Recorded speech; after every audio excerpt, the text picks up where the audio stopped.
आइए हम सुने विज्ञान की अनकही कहानियाँ। आइए हम सुने विज्ञान की अनसुनी कहानियाँ।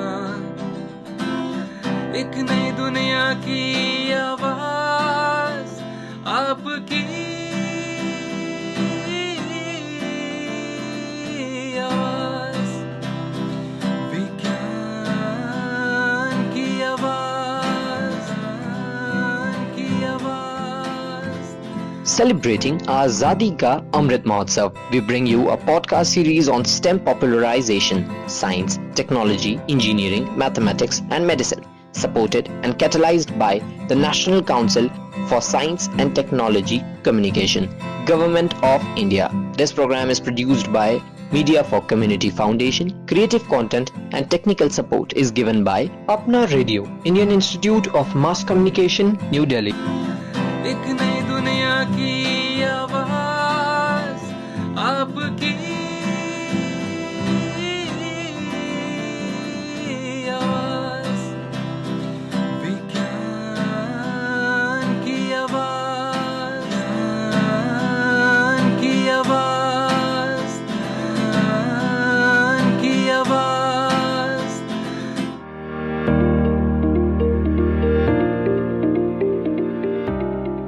कृषि अपशिष्ट या हमारे घर से निकलने वाला कचरा पर्यावरण हानि में लगातार एक बड़ा मुद्दा है और ये सुनिश्चित करना हम सभी का कर्तव्य है कि हम अपशिष्ट को कम कैसे करें और जो भी अपशिष्ट हम उत्पन्न करते हैं उसका उचित निपटान कैसे करें। यदि कृषि अपशिष्ट का उचित निपटान न किया जाए तो ये एक गंभीर समस्या बन जाता है, क्योंकि ग्रामीण अपशिष्ट पर्यावरण पर स्पष्ट रूप से नकारात्मक प्रभाव डाल सकता है। लैंडफिल और जलने के खतरों के अलावा खेती और कृषि व्यवसाय में उपयोग किए जाने वाले रसायन अगर गलत स्थानों पर पहुंच जाएं, तो प्रदूषण का कारण बन सकते हैं।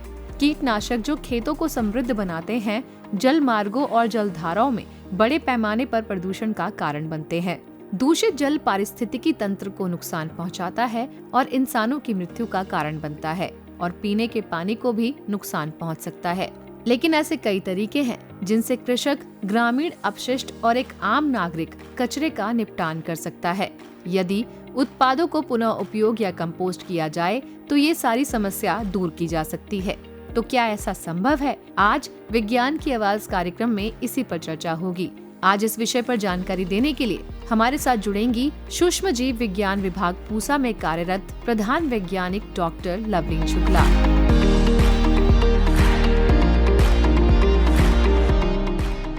मेरा नाम डॉक्टर लवलीन शुक्ला है। मैं पूसा में प्रधान वैज्ञानिक हूँ और सूक्ष्म जीव विज्ञान संभाग में कार्यरत हूँ।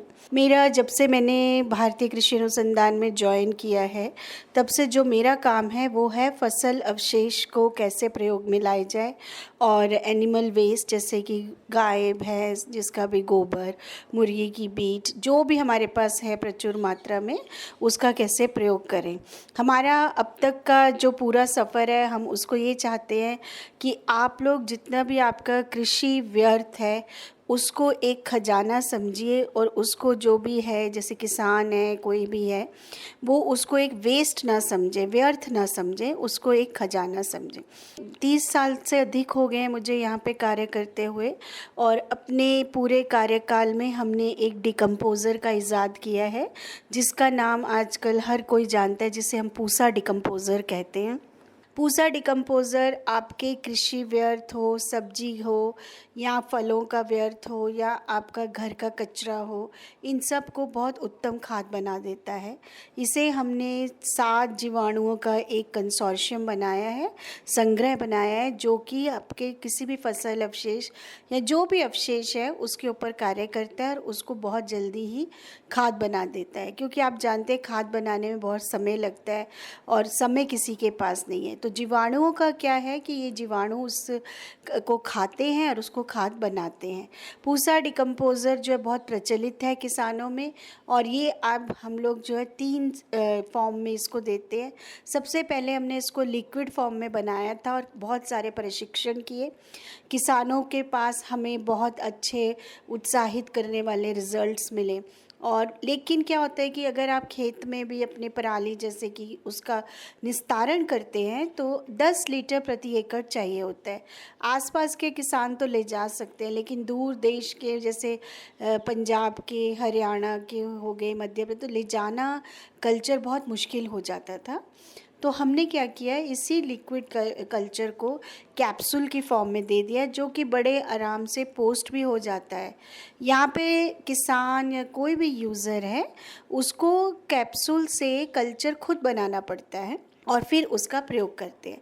इसमें बनाने में उसको 10 से 12 दिन लग रहे थे, और फिर जैसे कोविड आया तो हम लोग को लगा कि कहीं किसी लेवल पे कोई त्रुटि ना हो जाए, कोई किसी से कोई गलती ना हो जाए, तो जो जीवाणु हम चाहते हैं उसकी जगह कोई और जीवाणु आ जाए। तो इसलिए अब हमने जो है उसको एक पाउडर फॉर्म में डाल दिया है, जैसे रेडी टू यूज़ हर एक चीज़ होती है। इस पाउडर को आप 200 लीटर पानी में घोलिए, 2 मिनट के अंदर पाउडर घुल जाता है, जिसमें सारे जीवाणु होते हैं, और फिर आप उसका प्रयोग कर सकते हैं। तो ये जीवाणुओं का संग्रह जो है, आप चाहे तो आजकल पराली का बहुत वो हो रहा है, धान कट रहा है और हर रोज़ आप देख रहे हैं कि हवा में बहुत ज़्यादा पोल्यूशन बढ़ रहा है। तो हम अभी कई किसानों के पास जाते हैं और उनको समझाते हैं कि आप अपनी पराली जो है इसको जो है जलाइए मत, इसको गलाइए। और इसके लिए आपने क्या करना है, बस एक ही SOP है कि आप पहले कल्चर हार्वेस्टिंग करते ही आप तुरंत कल्चर का छिड़काव करें, किसी भी मशीन द्वारा, चाहे वो रोटावेटर हो, डिस्क हो, कल्टीवेटर हो, MB प्लो हो, उसके द्वारा आप मिट्टी में अपना पराली और जीवाणुओं को मिला दीजिए। अगर मिट्टी में नमी की कमी है तो हल्की सी सिंचाई कर दे। 10 से 15 दिन के अंदर पराली इतनी गल जाती है कि जिस किसान को कोई सी भी चीज़ की बुआई करनी हो, गेहूं की, मटर की, वो बड़े आराम से सरसों की, इसकी बुआई कर सकते हैं।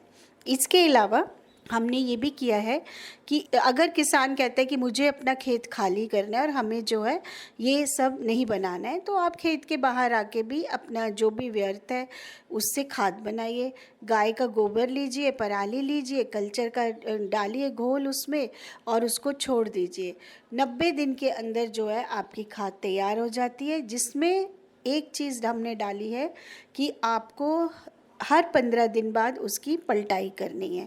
15-15 दिन की 3 पलटाई करनी है, तो 90 दिन में जो धान की पराल है अति उत्तम खाद बन जाती है। इसी तरह से सब्जियों की, फलों की, जिसकी भी आप चाहें खाद बना सकते हैं। हमारा जो इस लैब में, या आप समझ लो ये जो मेरा पूरा है, इसमें हमारा एक ही काम है कि कोई चीज़ को आप व्यर्थ ना कीजिए, आप जो है उसको अच्छी उत्तम खाद बनाइए। और जैसे कि आप खुद ही जानते हैं कि केमिकल फर्टिलाइज़र इतने साल से डाल के अब तो हमने अपनी मिट्टी, पानी, हवा सबको दूषित कर दिया और इतनी बीमारियां आदमी को लग रही हैं। तो अब हमें दोबारा से जो है इन सब चीज़ों की कमी करनी है।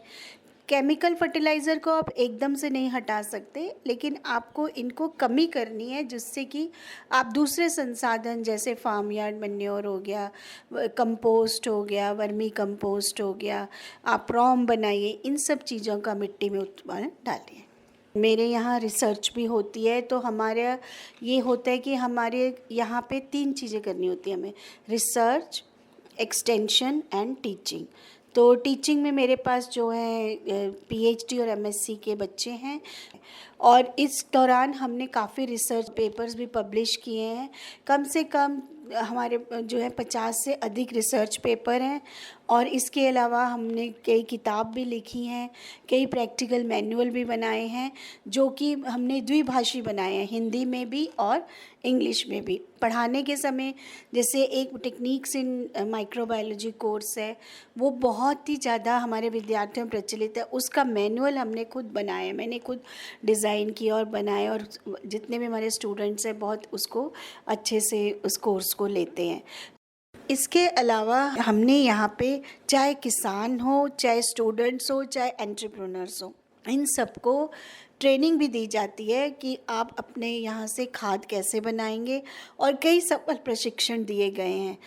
इसके अलावा आप पिछले 3 से 4 साल में मैंने जो है हरियाणा, पंजाब और दिल्ली, इसमें इतना ज़्यादा पूसा डिकम्पोज़र का छिड़काव किया है।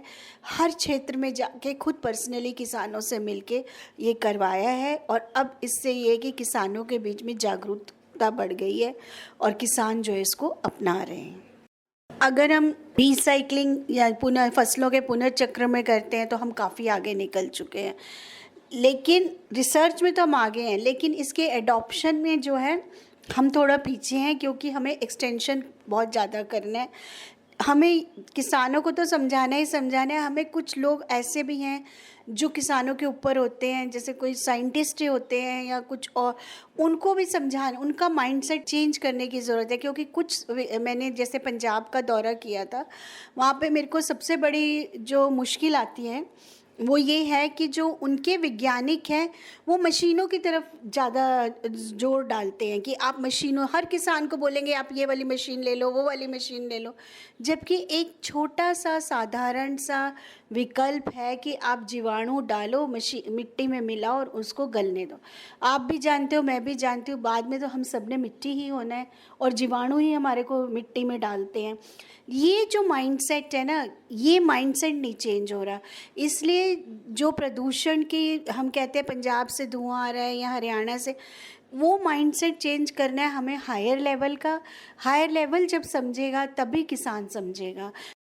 हमारी ये जो रिसर्च है ये बहुत ही अधिक, आपको बता सकते हैं कि पॉपुलर हुई है, और हमारे यहाँ पे काम करने से, एक सिर्फ डिकम्पोज़र के काम करने से कार्बन क्रेडिट की जागरूकता आई है, और लोगों को जागरूक किया जा रहा है कि फसल अवशेष ना जलाएं, और अगर आप कर सकते हैं तो इसका ये करिए, पुनर्चक्रण करिए, मिट्टी में दबाइए।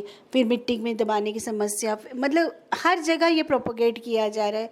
इवन आप मानेंगे नहीं कि ये चीज़ जो है आपके यूएसए में और कई बड़ी बड़ी कंट्रीज़ में भी उन्होंने भी इसको बहुत अप्रिशिएट किया है, और वो लोग कहते हैं कि ये एक बहुत अच्छा सराहनीय कार्य है और इसे जो है भारत के किसानों को करना चाहिए। कोई भी चीज़ जो व्यर्थ नहीं है। हम लोग दाना ले लेते हैं, जैसे आप देख लीजिए, धान से दाना ले लिया और उसके फूस को सोचते हैं कि वो खराब हो गया, लेकिन असली ताकत उसका फूस और पराल ही है, जिसमें कार्बन, नाइट्रोजन, फास्फोरस, पोटाश आदि बहुत अच्छे न्यूट्रिएंट कंटेंट हैं। अगर हम उसको खाद में परिवर्तित करते हैं तो आपका उतना ही नाइट्रोजन, फास्फोरस केमिकली ख़त्म हो जाएगा। आप थोड़ा केमिकल लीजिए, थोड़ा ये लीजिए। इसी तरह सब्जियां हैं, सब्जियों की बहुत पोषक खाद बनेगी, आप अपने किचन गार्डन में या अपने गमले में डाल दीजिए। इसी तरह आप पत्तियां ले लीजिए, या फल के ऑर्चर्ड्स जो हैं बड़े बड़े, वहाँ से फलों की बनाइए। गेंदे के फूल आपने देखे, मंदिरों में हमारे फूल चढ़ते हैं।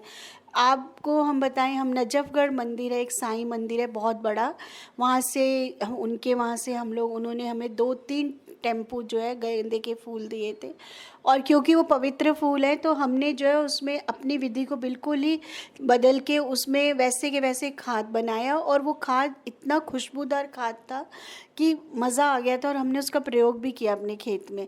तो आप मतलब ऐसे एक एंटरप्रेन्योरशिप करिए।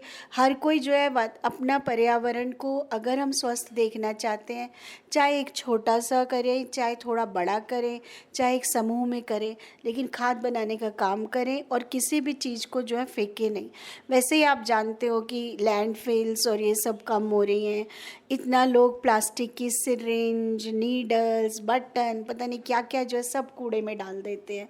तो एक तो सेग्रीगेशन करना कितना मुश्किल होता है। इसलिए जो हमने पिछली बार किया था कि हरा कचरा, गीला कचरा, सूखा कचरा, वो भी उसके ऊपर भी हमें ध्यान रखना, क्योंकि हम भी भारत के नागरिक हैं, और अगर हम अपनी जगह खुद साफ़ रखेंगे तभी हमारा देश भी साफ़ लगेगा ना। एक आदमी करेगा, 2 करेंगे, 3 करेंगे, तब सारी की सारी कम्युनिटी करेगी। डॉक्टर लवलीन शुक्ला, आपका हमारे साथ जुड़ने के लिए बहुत बहुत धन्यवाद।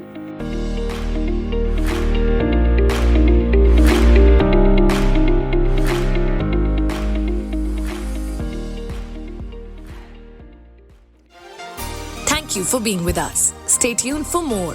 You can also listen to these podcasts on Spotify, Apple and Google.